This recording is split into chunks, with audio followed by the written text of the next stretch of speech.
Hoje eu quero continuar falando sobre o tema a oração e os últimos dias. Lembrando que o texto base do vídeo anterior, se você não viu, convido você a assistir. O texto base que eu li foi Apocalipse 8, quando a Bíblia fala sobre as orações de todos os santos que enche o céu. E à medida que o santuário celestial se enche com as orações de todos os santos, do trono saem vozes, relâmpagos e trovões, ou seja, o trono de Deus se movimenta mediante a oração da igreja, porque os céus são do Senhor, a terra Ele deu aos filhos dos homens, e no plano natural Deus governa, e no plano espiritual Deus governa, e no plano natural do Senhor é a terra e a sua plenitude, mas o governo da terra Ele deu aos filhos dos homens. Então, aí é o ponto-chave para a gente entender a importância da gente orar assim na terra como no céu. Venha o teu reino, seja feita a tua vontade. E o texto que eu quero começar o vídeo de hoje se encontra em Atos 3, a partir do 19. O contexto é quando Pedro cura o coxo e logo em seguida ele prega um sermão. Lembrando que o livro de Atos é todas as coisas que Jesus continuou a fazer e a ensinar mediante a sua igreja. O primeiro tratado que Lucas escreveu com Teófilo foi para mostrar as coisas que Jesus começou a fazer e a ensinar, e o segundo, as coisas que Jesus continuou a fazer e a ensinar mediante o seu corpo místico, que é a igreja. E o apóstolo Pedro, depois da cura que ele realizou mediante o poder de Cristo, ele diz o seguinte no decorrer do seu sermão, Atos 3,19: portanto, arrependam-se e se convertam para que sejam cancelados seus pecados, a fim de que da presença do Senhor venham tempos de refrigério e que Ele envie o Cristo que foi designado para vocês, a saber, Jesus, o qual é necessário que o céu receba até os tempos da restauração de todas as coisas de que Deus falou por boca dos teus santos servos, os profetas, desde a antiguidade. Então, você vê que o apóstolo Pedro está fazendo uma convocação ao arrependimento, e no versículo 21 ele diz: é necessário que os céus receba a Cristo até os tempos da restauração de todas as coisas que Deus falou por boca dos santos profetas desde a antiguidade. Na NVI diz: é necessário que Jesus permaneça no céu até que chegue o tempo em que Deus restaurará todas as coisas, como falou por muito tempo, por meio dos teus santos servos, os profetas. E um dos profetas que falou sobre o dia do Senhor, na realidade foram praticamente todos que falaram sobre o dia do Senhor. Tanto que no livro do Apocalipse vai dizer que o testemunho de Jesus é o espírito da profecia, ou seja, a vida da profecia é o testemunho de Jesus. Em Mateus 11, Jesus diz que a lei e os profetas profetizaram até João. Jesus apareceu para os discípulos no caminho de Emaús, e começando por Moisés e discorrendo por todos os profetas, mostrou onde eles estavam. E grande parte das profecias bíblicas, ela teria o cumprimento mediante a resposta que o povo dava a ela. Então, ela não age de forma unilateral, mas tem que haver uma interação com aquele que ouve em praticar, tem que haver uma resposta.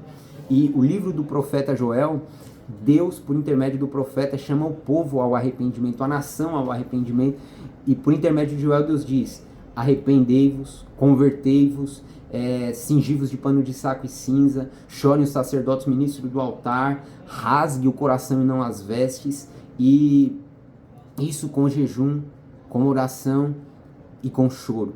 Então nós vemos que para que os juízos de Deus que estavam sendo liberados através naquele contexto, a única forma do juízo cessar e Deus restaurar a nação era o povo ouvindo as profecias de Joel e interagindo com a profecia através da oração. E através da oração, através do arrependimento, através do alinhamento à profecia, o Senhor Deus se moveria. E quando Deus, o povo, ouve a palavra e se arrepende, aí Deus fala: e há de ser que depois destas coisas derramarei o meu espírito sobre toda a carne, os vossos filhos e as vossas filhas profetizarão, os velhos terão sonhos, os jovens visões, até sobre os servos e sobre a serva derramarei do meu espírito, mostrarei prodígios no céu, sinais na terra, sangue, fogo, colunas de fumaça, o sol se converterá em trevas, a lua em sangue, antes que venha o glorioso e terrível dia do Senhor, e todo aquele que invocar o nome do Senhor será salvo. Ou seja, para a profecia ter um efeito benéfico para o povo, nos dias de Joel, o povo teve que se arrepender. E o povo se arrependeu e Deus mudou a sorte. Mas para Deus mudar a sorte, o povo teve que corresponder e interagir com a profecia. Mas a profecia não teve cumprimento pleno.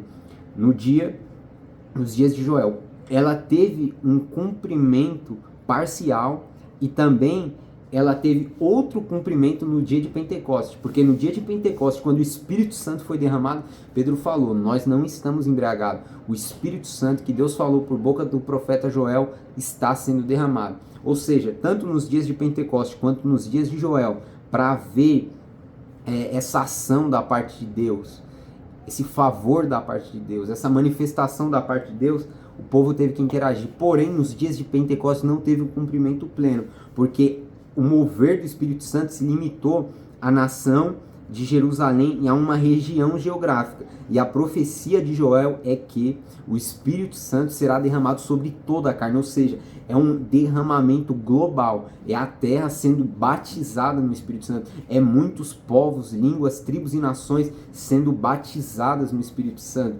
sabe? E esse batismo gerando uma unidade, esse batismo gerando arrependimento, e esse arrependimento acompanhado com jejum e com choro vai culminar com a volta de Jesus, porque nos dias de Pentecostes o sol não se converteu em trevas nem a lua em sangue, e isso fala da volta de Jesus, porque Jesus ele diz em Mateus 24, logo depois da aflição daqueles dias, o sol escurecerá, a lua não dará sua luz, as estrelas cairão do céu, o firmamento será abalado, e então aparecerá no céu o sinal do Filho do Homem vindo com grande poder e glória.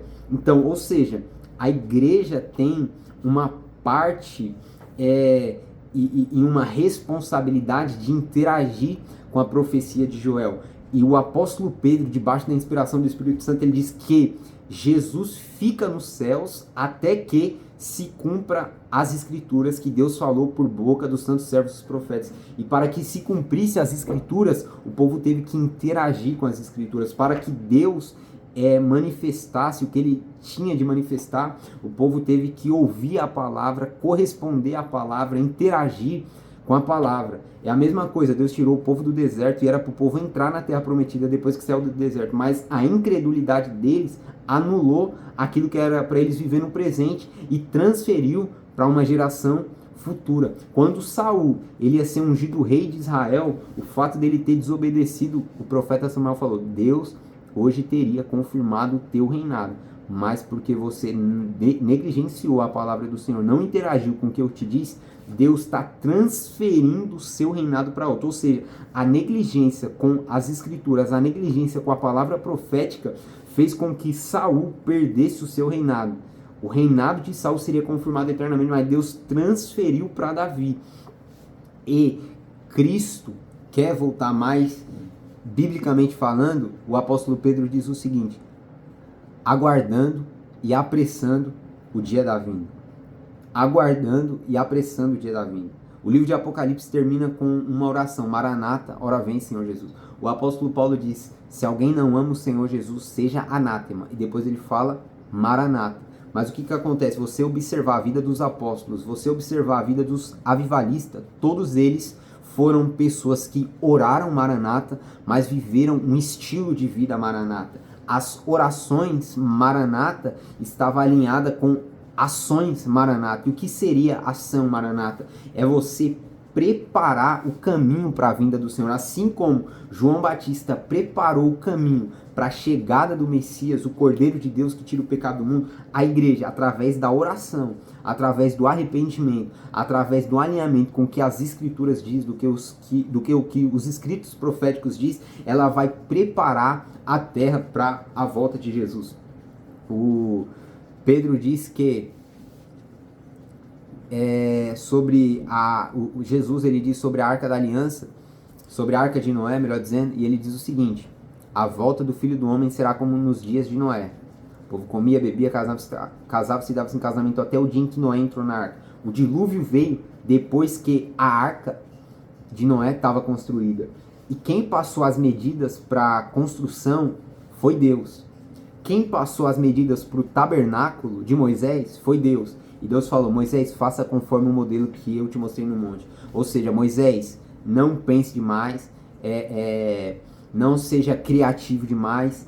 Observa o modelo e faça conforme o modelo. Quando Moisés terminou de construir, a glória de Deus encheu o templo. E a Bíblia diz que Cristo é o resplendor da glória. Ou seja, o templo está preparado, Cristo se manifesta. No tabernáculo foi assim, no templo de Salomão também foi assim. O templo foi construído, Davi recebeu a planta através do Espírito Santo e ele passou para Salomão. O templo foi terminado, os sacerdotes introduziram a Arca da Aliança, a glória de Deus se manifestou, o povo não conseguia ficar de pé. Mas para que a glória de Deus se manifestasse, tinha que haver uma construção, um modelo conforme o céu. E isso é o que a oração faz. A oração nos transforma. A oração transforma um ambiente onde a gente está inserido. A oração muda, muda nações, né? A história diz que uma das rainhas disse: eu não temo os exércitos tal, eu temo as orações de John Knox. E a oração da igreja vai fazer com que a igreja se torne um ambiente, um recipiente para que a glória de Deus, chamado Cristo Jesus, se manifeste no céu. O Filho do Homem virá com grande poder e glória. E essa glória, esse grande poder vai vir quando você, eu, a igreja de Deus, começar a construir aqui na terra algo que existe no céu.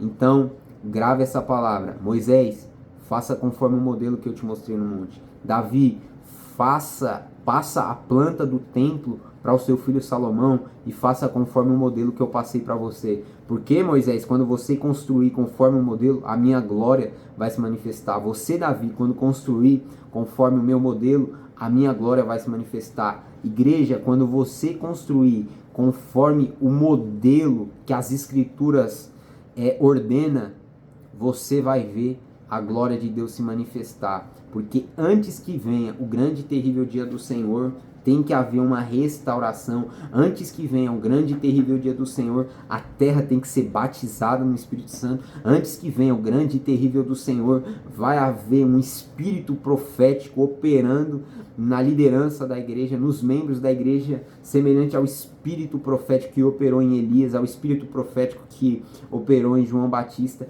E a igreja tem que ter esse senso, tem que ter essa convicção, e a gente precisa, você precisa entrar em oração e orar. Venha o teu reino, seja feita a sua vontade, assim na terra como no céu. Que o Senhor se sinta aqui neste ambiente, que o Senhor se sinta aqui no meu interior, que o Senhor se sinta na minha família, que o Senhor se sinta na minha congregação como o Senhor se sente em casa. Fica à vontade, Deus. E esse é a mensagem que eu quero deixar para você, que você entenda isso. O céu retém Jesus até que Deus cumpra e restaure todas as coisas que falou por boca dos seus santos profetas desde a antiguidade.